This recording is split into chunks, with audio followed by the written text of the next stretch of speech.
Hello viewers, we've got 5 great games to look at today, and we start with something a bit controversial. Before we get into the game itself here, we should probably discuss the elephants in the room. Just look at the state of this. Not everything in Dragon's Crown Pro is sexualized or provocative, but even if you choose to play as one of the more conservative characters, at any moment you can still find your screen filled with a pair of mammoth milkers, and that won't be for everyone. But remember, if anyone asks, it's art. And in fairness to developer Vanillaware, they are supremely talented artists. Probably best known for the truly unique strategy visual novel game thing, 13 Sentinels Aegis Rim, and the lesser known but absolutely captivating action RPG Odin Sphere Life Thrasir, which is definitely not how you pronounce that. The developers have a painterly, ethereal style that's all their own, and it looks incredible in motion. That famous style is all backed up with an equally excellent soundtrack, with haunting voices and rousing crescendos in the heat of battle, before everything becomes calm and soothing again as you return to your hometown.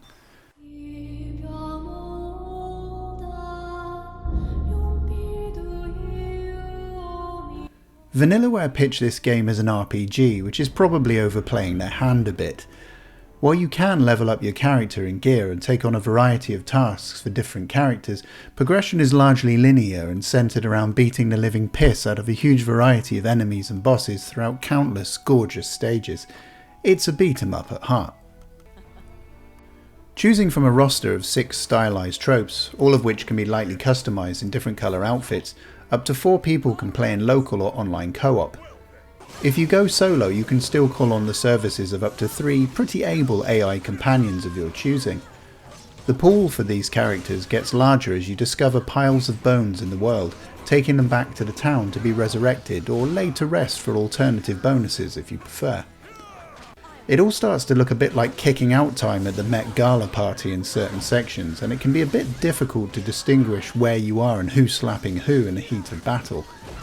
I recommend switching off some of the character's stats and overlays as you play, leaving the one neat arrow above your character so you can focus on the fight. Dragon's Crown Pro can prove extremely addictive, especially the loot and levelling system that allows you to endlessly upgrade your character with various weapons and abilities, eventually turning you into a cross between Ronda Rousey and Stormy Daniels. All in all, this is a highly polished and complete package, and it feels great to play. Polish your battle bra, jam a thong up your ass and get smashing.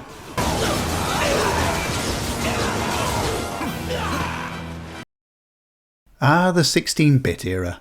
No giant bouncing lady furniture here. Ninja Savior's Return of the Warriors is a remake of the 1994 Super Nintendo game Ninja Warriors. It's one of those really satisfying, simple but impactful beat-em-ups that you dig out every now and again for a change of pace and some instant gratification. I say simple, but you've actually got quite a bit to contend with here.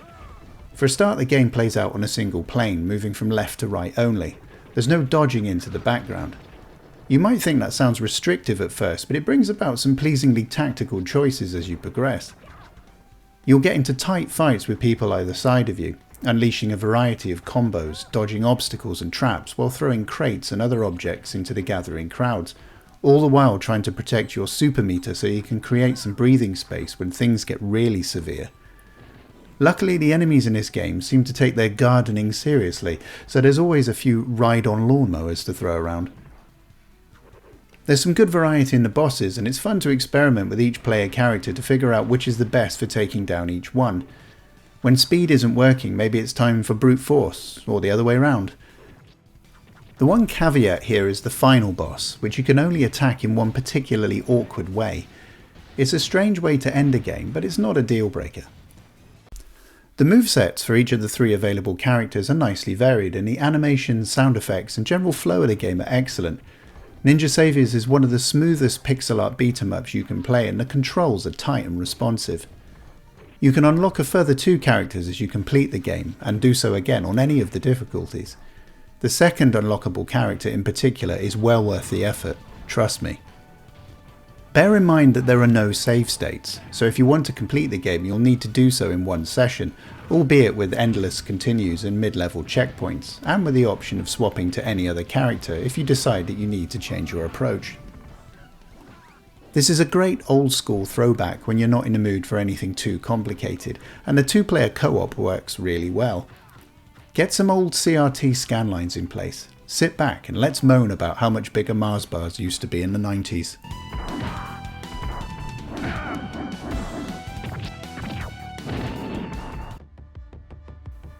I know a lot of us are nervous about the upcoming 3D remakes of Streets of Rage and Golden Axe as recently revealed by Sega.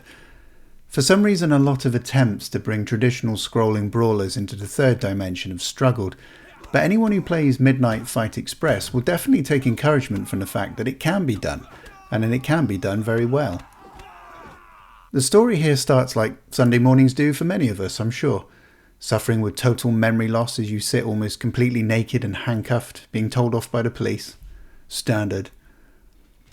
The game follows an intriguing and quite weird story as you try to recover your memory of just what the hell happened in the run-up to your arrest.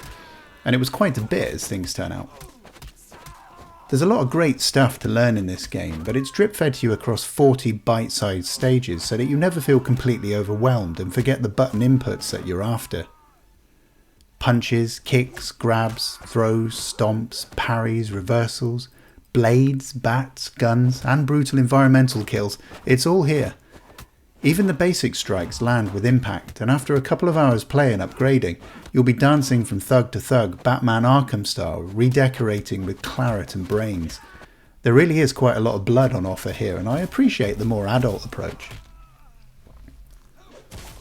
Alongside the more obvious choices, just about everything in the environment can be used as a weapon, and the fluidity of the controls and movement means you never need to drop a beat between throwing a punch, ducking to one side and picking up a chair, smashing it down on a skull and then finishing that goon by crashing through their ribcage with a roundhouse kick or throwing them off a gantry, or under a speeding train. No two attempts at a level are ever the same, and if you do succumb to overwhelming force, you can go again immediately with instant respawns, often exactly where you fell. Your successful endeavours reward you with skill points to spend on a variety of genuinely useful power-ups, and cash to buy some of the most hideously expensive hats of all time. And you're welcome to retry any completed stage to improve your stats, earn more cash and beef up your abilities for future encounters, roguelite style.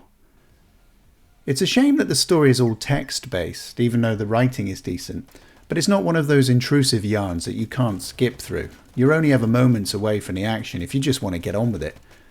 I did encounter one annoying bug that prevented me from using any guns I picked up during one particular playthrough, but otherwise everything else has been flawless.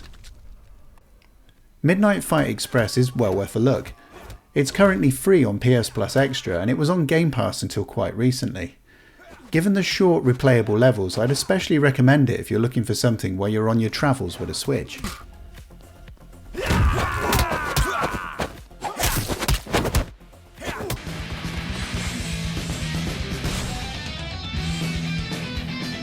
If you're a scrolling beat-em-up fan, and I'm assuming you are as you've got almost 10 minutes into a video about scrolling beat-em-ups, then you owe more to Fight and Rage than you probably realise. More specifically, we owe a debt to Sebastian Garcia, the Uruguayan gentleman who single-handedly developed this game and first released it onto Steam in 2017. This brilliant little game was one of the key titles in kickstarting the second great age of scrolling beat-em-ups that we now find ourselves in, and if I ever go to Uruguay, I'm going to shake Sebastian vigorously by the hand with full eye contact until it gets weird. Fight and Rage is a genuinely surprising package with a lot more to give than you realise at first. It's one of those expertly produced modern takes on retro gaming that makes you think that this is how it was all along in the good old days. In reality, the graphics, animation, controls and systems at play here are some way beyond the capabilities of the 16-bit titles from which the game takes its inspiration. Using any of the 3 player characters, you can rack up some monstrous combos, juggling enemies in the air with rapid punches, kicks and dashes, before grappling and slamming them into the ground. As with Ninja Saviors, the movement and controls are perfectly fluid, and I really like how you can interrupt enemy attacks with a Mega Crush style special move, rather than having to wait for several seconds of animation to play out as you're battered, knocked down and struggle to your feet again. The action is all accompanied by some crunching sound effects, the kind of stuff that always elevated Final Fight and its contemporaries.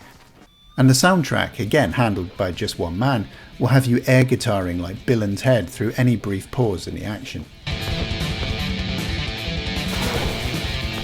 Your score, win or lose, is converted into coins at the end of each run, letting you buy extras like costumes, new moves, an easy difficulty setting, and even different enemies to fight across the stages, which can also be used as player characters in a one-on-one battle mode.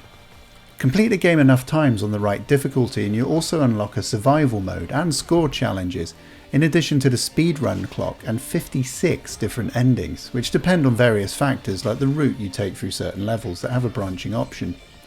There's not quite the same spectacle in the level design here that you'll find in some of the other games on this list, and a few of the stages can feel a bit too dark at times, but there are several display options to help with this.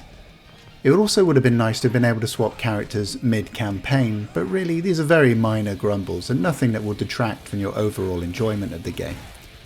And yes, my fellow old farts, we can buy physical copies for a real-world shelf should we so choose.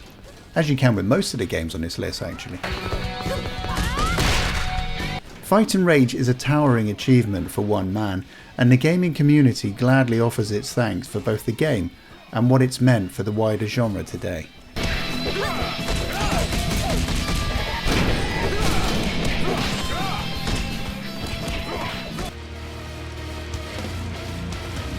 Let's be clear, The TakeOver is a crap title. It sounds like the kind of bullshit business speak that's usually followed by some bloke pointing at a bar graph to show how there have been more red things than blue things this quarter. Sit down, Derek. I don't know how far the name is a contributing factor, but along with Fight and Rage, The TakeOver was another of the first games to lead the genre's modern renaissance, although it seems to have flown under the radar for a lot of people. And that's a shame, because this is one of the best modern, traditional scrolling beat-em-ups you can play today. The TakeOver looks absolutely fantastic, from the stylized comic book story, which you'll actually find yourself wanting to watch, to the smooth animation and excellent, varied, grimy stages, all rich with detail. The levels are all very dynamic, with plenty of movement in the environments.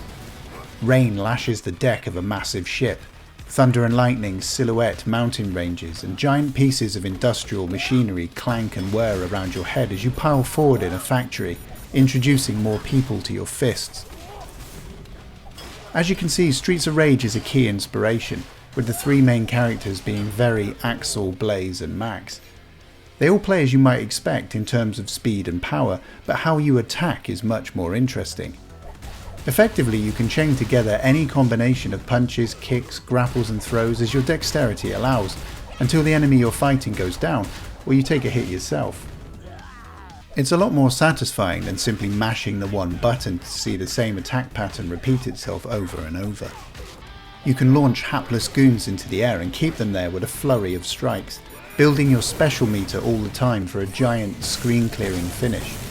You also have a rage meter that fills for as long as you stay out of trouble, and with a click of the left stick you automatically block incoming damage and double your pain output for a while. Perfect for pummeling the bosses.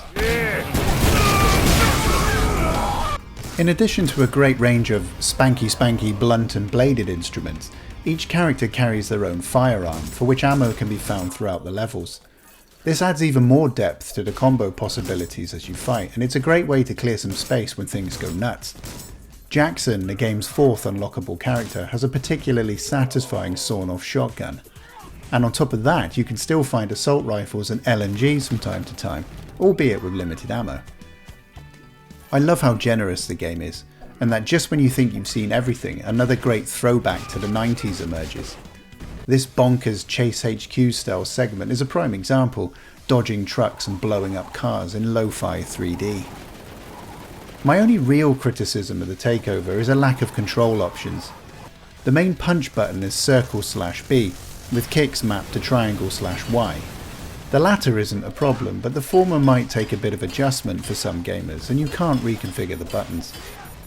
Otherwise, I think this is a fantastic package for brawler fans, and one that strikes an excellent balance between nostalgia and 21st century gameplay. And it doesn't need a single booby to sell it. Well, not many. Thanks for watching today. Check out my video review for the excellent Capcom Beat-em-up bundle if you really like to keep things properly old school. That's well worth a look. Do please feel free to like, subscribe, ding that notification thing and all that other bollocks, and I'll be back with more news, reviews and gaming top 5s very soon.